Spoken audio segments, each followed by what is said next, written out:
হচ্ছে অনেক বড় ধরনের মাফিয়া। ও ডিরেক্টলি শুট করছে আমাদের সামনে আমাদের ভাইকে মেরে ফেলছে। ডক্টর ইউনূস সাহেবের এই সরকারকে হটানোর জন্য, তাকে বিপদে ফেলার জন্য নানান ধরনের গভীর ষড়যন্ত্র হচ্ছে। বাংলাদেশ জাতীয়তাবাদী দল বিএনপি কে নিয়ে বিএনপির কাছে জনগণ কি চায় এবং বিএনপি আসলে কি করছে। সম্মানিত দর্শক, আসসালামু আলাইকুম। নতুন একটা নিউজ ভিডিওতে আপনাদের জানাচ্ছি স্বাগতম। আজকের এই ভিডিওতে আপনারা দেখতে চলেছেন ডক্টর ইউনূসকে কারা বা কে ফাঁসাতে চেয়েছিল এবং কারা ষড়যন্ত্র করেছিল, সকলকে কিন্তু ধরে ফেলেছে সেনাবাহিনী। প্রিয় দর্শক বন্ধুরা, আজকের এই ভিডিওটি খুবই ইন্টারেস্টিং হতে চলেছে। যারা এখন এই ভিডিওতে লাইক করে দেননি, এই ভিডিওতে দ্রুত একটি লাইক করে দেবেন। যারা এখন এই ভিডিওটি শেয়ার করে দেননি, শেয়ার করে সকলকে দেখার সুযোগ করে দেবেন। সেই সাথে আজকের এই ভিডিওতে দেখতে পারবেন শেখ হাসিনাকে ভারত থেকে বাংলাদেশে কিভাবে আনা হবে, কবে আনা হবে, এনে কি ফাঁসি দেবে না কি রায় দেওয়া হবে, সব কিছু দেখতে পারবেন আজকের এই ভিডিওতে। সেই সাথে আজকের এই ভিডিওতে আপনারা চাঞ্চল্যকর কিছু তথ্য জানতে পারবেন। আওয়ামী লীগের নেতাকর্মীরা যারা পালিয়ে গেছে এই বাংলাদেশ থেকে, এই বাংলাদেশে এনে কিন্তু তাদের সাজা দেওয়া হবে, এমনটা জানিয়েছে কিন্তু গণমাধ্যম। প্রিয় দর্শক বন্ধুরা, আজকের এই ভিডিওটি স্কিপ না করে সম্পূর্ণ দেখে যাবেন, অনেক কিছু জানতে পারবেন এবং বুঝতে পারবেন। বেশি কথা বলবো না, আপনাদের বিস্তারিত ভিডিওতে নিয়ে যাবো। বিস্তারিত ভিডিওটি দেখার আগে একটা রিকোয়েস্ট থাকবে, যারা এখন এই চ্যানেলটি সাবস্ক্রাইব করে রাখেননি, চ্যানেলটি সাবস্ক্রাইব করে দিয়ে পাশে থাকা বেল আইকনটি বাজিয়ে রাখুন। ইতিমধ্যে সাবস্ক্রাইব করে দিয়েছেন, সকলকে জানাচ্ছি অসংখ্য ধন্যবাদ। প্রিয় দর্শক বন্ধুরা, চলুন তাহলে এই ভিডিওতে একটি লাইক দিয়ে আমরা ধারাবাহিকভাবে সেই বিস্তারিত ভিডিওগুলো মোবাইলের স্ক্রিন থেকে একের পর এক দেখে আসি।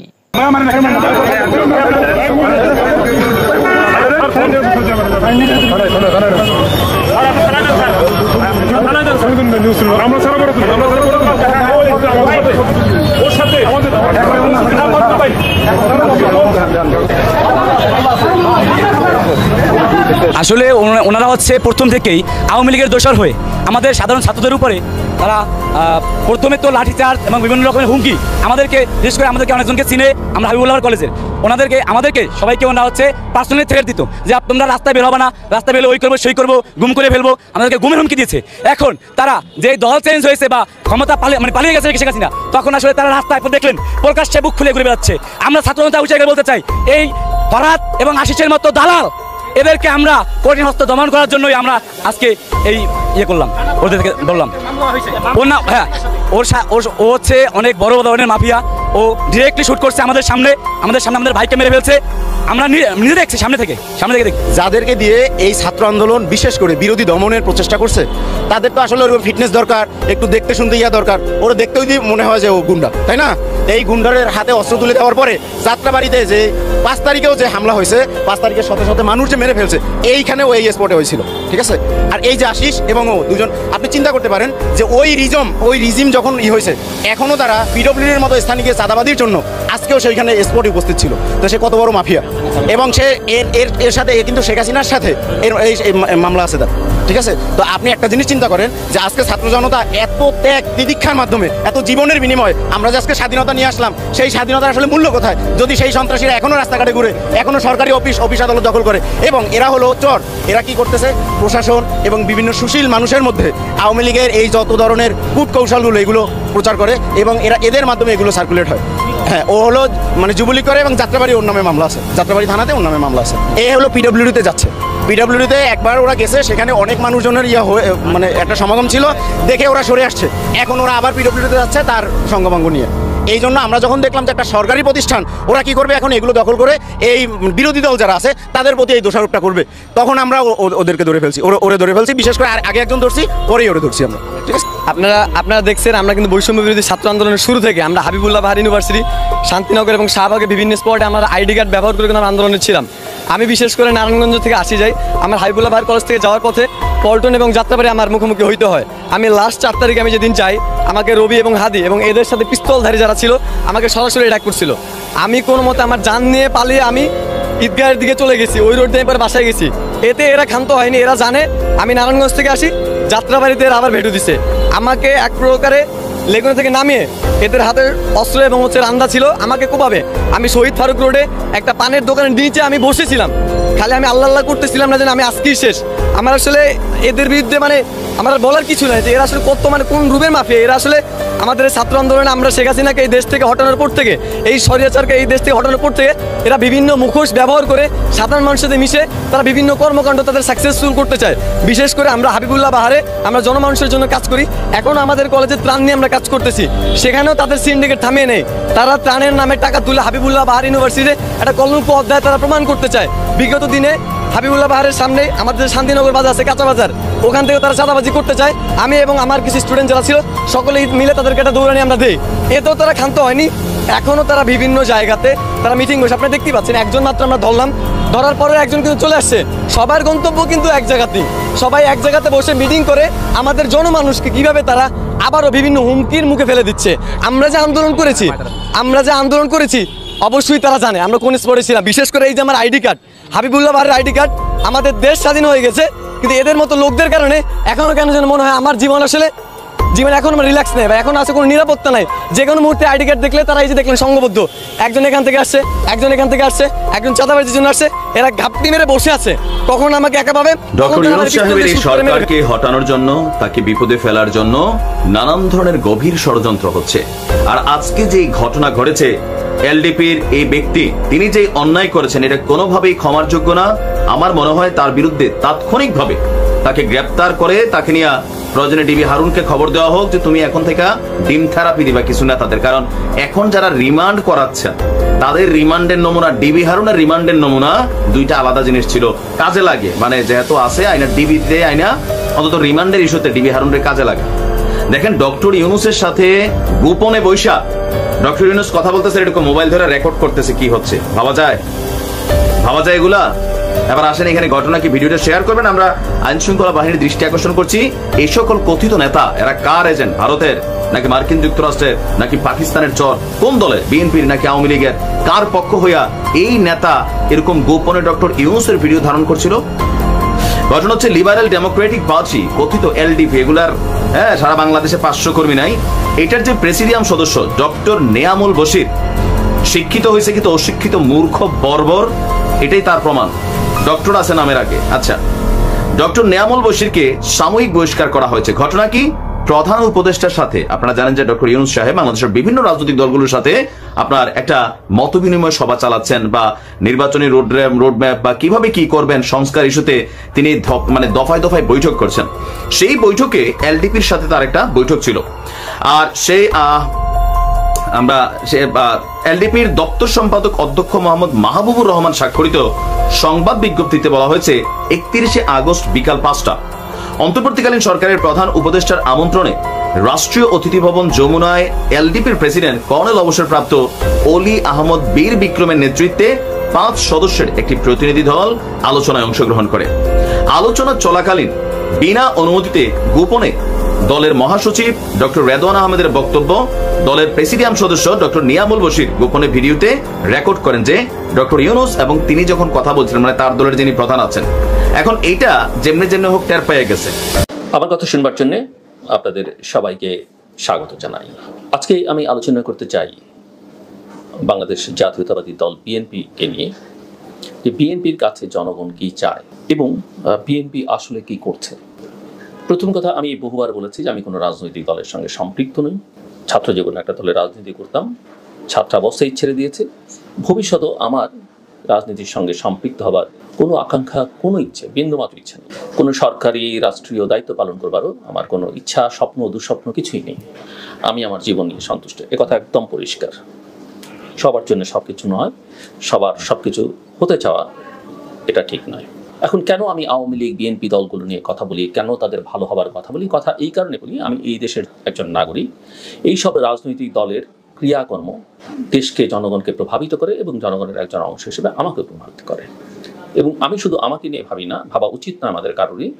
আমি আমার পরিবার, সমাজ, রাষ্ট্র, আত্মীয় স্বজন, দেশের জনগণ সবাইকে নিয়ে ভাবি। এই যে আপনাদের অনেকেরই স্মরণ থাকবার কথা, এর আগে অন্তত 2টো ভিডিওতে আমি বিএনপির নেতৃত্ব নিয়ে কথা বলেছিলাম, একজন নেতা সম্পর্কে কথা বলেছিলাম। এবং সেই নেতা সম্পর্কে কথা বলতে গিয়ে, যিনি দেশের বাইরে ছিলেন, এখন দেশেই আছেন, কথা বলতে গিয়ে অনেকের বিরাট ঘটনা হয়েছে, যারা বিএনপির নেতাকর্মী বা সমর্থক, সকলের নয়, কারো কারো তো অবশ্যই। অনেকে আমাকে আওয়ামী দালাল বলেছেন, এটা বলেছেন, ওটা বলেছেন, তাতে আমার কিছু যায় আসে না। আওয়ামী লীগ আমাকে বিএনপি জামাতের দালাল বলে, জামাতও আমাকে নিয়ে নানা প্রশ্ন রাখে, এগুলো নিয়ে আমার কোনো মাথা ব্যথা নেই, কিছু যায় আসে না। আপনারা দেখবেন আজকের পত্রিকায় খবর বেরিয়েছে, ওই নেতা তার এলাকায় গেছেন এস আলমের একটি গাড়ি ব্যবহার করে, এস আলম গ্রুপের। এস আলমকে আমরা সবাই জানি, গোটা বাংলাদেশ থেকে লুটে ফুটে যারা খেয়েছে যে কয়েকজন মানুষ, তিনি তাদের অন্যতম। সরকারের আশ্রয় প্রশ্রয় বা সাবেক প্রধানমন্ত্রীর আশ্রয় প্রশ্রয় থেকে তার পরিবারই বাংলাদেশের কয়েকটি ব্যাংকের মালিক ছিল, এবং সেই লুটপাটকারীর গাড়ি ব্যবহার করছেন বিএনপির এই স্থায়ী কমিটির সদস্য। বিষয়টা পরিষ্কার, কারণ আমরা জানি বিএনপির অনেকেই এস আলম, সালমান এরাও টাকা পয়সা দিয়েছে বলে অভিযোগ রয়েছে, এবং সেই অভিযোগতে একেবারে অসত্য নয়, তার প্রমাণ হলো বিএনপি স্থায়ী কমিটির এই সদস্যের এস আলমের গাড়ি ব্যবহার করে নিজের এলাকায় যাওয়া।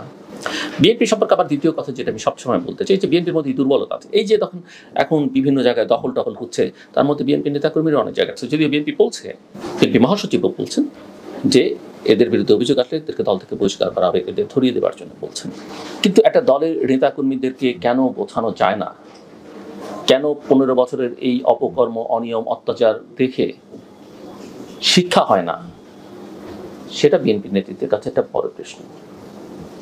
যে কথা আমি একাধিকবার বলেছি, যে বিএনপিকে তার রাজনীতিটা ঠিক করতে হবে, এ বিষয়ে খুব একটা পরিষ্কার নয়।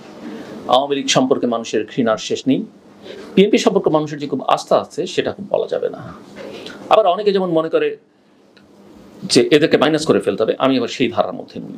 আমি চাই এই দলগুলো, এর বাইরেও আরও গুরুত্বপূর্ণ দল আছে, জাতীয় পার্টি আছে, জামাত আছে, অন্যান্য দল আছে, তারা নিজেদেরকে শোধরাক, ঠিকঠাক করুক।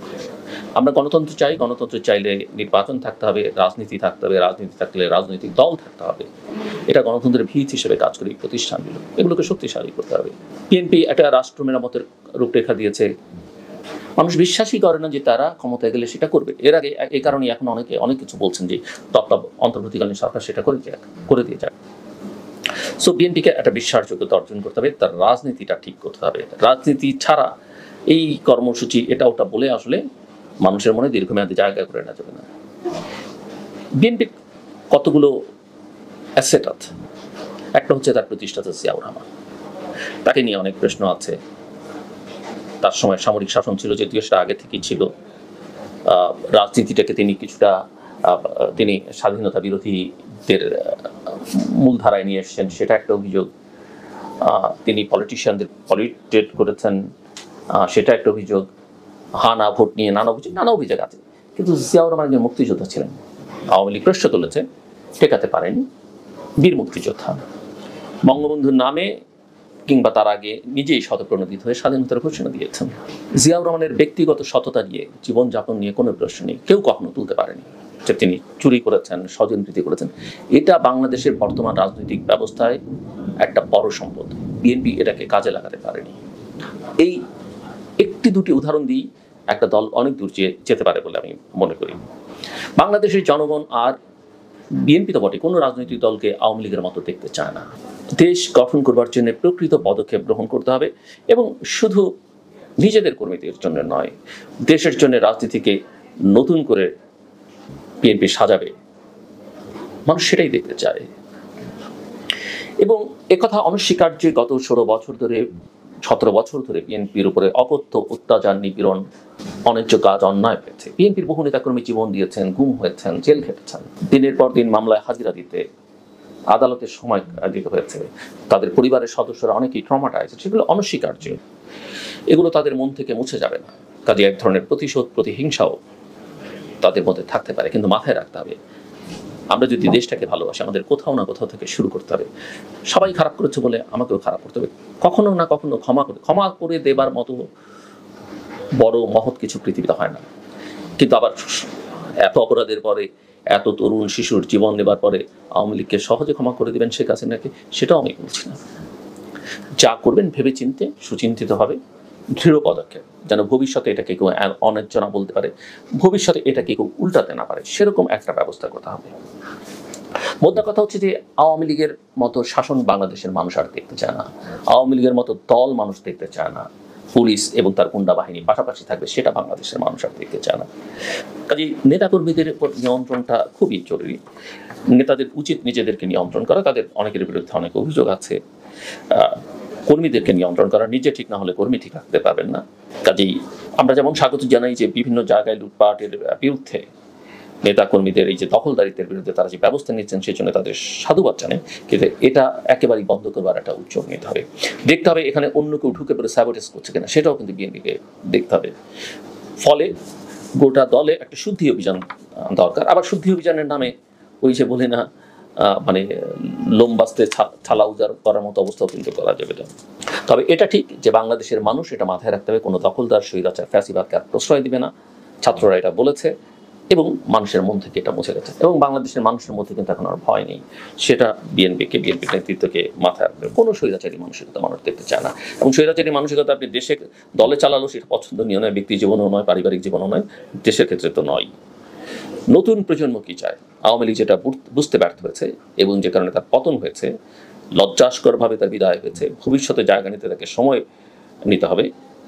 বিএনপিকে এটা বুঝতে হবে তরুণরা কি চায়, তাদের সঙ্গে সংযোগটা স্থাপন করতে হবে, এবং সেই সঙ্গে সামগ্রিকভাবে জনগণের সঙ্গে। এবং শুধুমাত্র লোক দেখানোর জন্য কার্যক্রম গ্রহণ করা, সংস্কার কর্মসূচির কথা বলা বা সেটাতে কোনো লাভ না। এটা ভেতর থেকে নিতে হবে, অন্তর থেকে এই কাজটা করতে হবে, বিশ্বাস করতে হবে যে আসলে আমরা দেশটাকে, এবং সেটা যদি তারা করে তাহলেই আসলে তারা জনগণের মনে দীর্ঘমেয়াদী স্থান করে নিতে পারবে। বিএনপির দেশ গঠনের প্রস্তাবনা কি সেটা জনগণকে বারবার জানাতে হবে। তারা একটা রূপরেখা দিয়ে চুপচাপ সেই রূপরেখা কেউ দেখেছে না পড়েছে সেটাও আমরা বুঝতে পারি না, কয়েকবার উচ্চারণ করেছে দ্যাটস ইট, সেটা নিয়ে ক্যাম্পেইন করতে হবে, জনগণকে তার জন্য তৈরি করতে হবে, অন্যান্য স্টেক হোল্ডারদের সঙ্গে আলোচনা করতে হবে। সো দেশ গঠনে বিএনপির উদ্যোগ মানুষ দেখতে চায়। অপর দলগুলোরও ক্ষেত্রে একই পরামর্শ আমার, সেটাও মানুষ দেখতে চায়। কিন্তু বিএনপি যেহেতু একটু বড় দল, সামনে নির্বাচন হলে তারাই হয়তো ক্ষমতায় আসবে, সেই কারণে এই কথাগুলো বলে। শুধুমাত্র ক্ষমতায় যাওয়ার প্রতিযোগিতায় বিএনপিকে মানুষ দেখতে চায় না। একজন সাংবাদিক হিসেবে, একজন থিঙ্ক ট্যাঙ্ক এর একজন অংশ হিসেবে আমিও দেখতে চাই না। এবং এটা মাথায় রাখতে হবে যে আওয়ামী লীগের পতনের পর 1975 সালে দেশ যখন গভীর সংকটে, বিএনপির প্রতিষ্ঠাতা তখন বিএনপি প্রতিষ্ঠিত হয় না, প্রেসিডেন্ট জিয়াউর রহমান ইন্ডিভিজুয়ালি যেভাবে যোগ্য লোকদের নিয়ে সমাজের বিভিন্ন যে মানুষগুলো তার বিরোধিতা করেছে। আমি তো একজনের নাম কথা এখন বলতো, ডক্টর খন্দকার মোশাররফ হোসেন ঢাকা বিশ্ববিদ্যালয়ে জিয়ার বিরুদ্ধে বক্তৃতা দিয়েছেন, তাকে ডেকে নিয়ে গিয়ে তার সঙ্গে কথা বলে তাকে দলে নিয়েছেন, সহযোগিতা করতে হবে। কাজে যোগ্য লোকদের খুঁজে বের করতে হবে এবং দেশ গঠন করবার জন্য যে কর্মসূচি, সেই কর্মসূচি নিয়ে জনগণের কাছে যেতে হবে, জনগণকে উদ্বুদ্ধ করতে হবে। এবং সেভাবেই জিয়া জনপ্রিয় হচ্ছিলেন, এখনো মানুষের অনেকের হৃদয়ে তিনি আছেন। মৃত্যুর পরে তার জানাজার যত লোক হয়েছে বাংলাদেশের ইতিহাসে সেটা বিরল ঘটনা। কাজে সেটা মাথায় রাখতে হবে এবং সেই সুযোগ বিএনপিকে কাজে লাগাতে হবে। বিএনপির রাজনীতি থেকে জিয়া এখন অনেকখানি দূরে, তার নামও হয়তো অনেকে নিতে চান না, কারণ অনেক নতুন নতুন নেতৃত্বের সামনে এসেছে। এটা বিএনপির জন্য খুব কল্যাণকর নয়। আবার জিয়াকে ওই যে আওয়ামী লীগ তাদের নেতাদেরকে যেভাবে বড় কাল্ট হিসেবে তৈরি করতে চাইছে সেটাও কাঙ্ক্ষিত নয়। গোটা জিনিসটা হচ্ছে একটা গণতন্ত্রের জন্য লড়াই, গণতন্ত্র প্রতিষ্ঠার লড়াই, মনস্তত্ত্ব, জীবনযাপনে সর্বত্র গণতন্ত্র, এর কোনো বিকল্প নেই। এটা না হলে কোনো নেতা বা কোনো দল জনগণের হৃদয়ে আসন করতে পারবে। প্রিয় দেশবাসী, শুরু থেকে শেষ পর্যন্ত যারা এই ভিডিওটি দেখেছেন সকলকে জানাই অসংখ্য ধন্যবাদ। যারা এরকম নিউজ ভিডিও পেতে পছন্দ করেন তারা অবশ্যই এই চ্যানেলটি সাবস্ক্রাইব করে পাশে থাকা বেল আইকনটি বাজিয়ে দিবেন। যারা এখন এই ভিডিওটি শেয়ার করেননি, এই ভিডিওটি দ্রুত শেয়ার করে সকলকে দেখার সুযোগ করে দিন। আজকের মতন এই পর্যন্ত, দেখা হচ্ছে পরবর্তী কোনো ভিডিও নিয়ে ইনশাল্লাহ।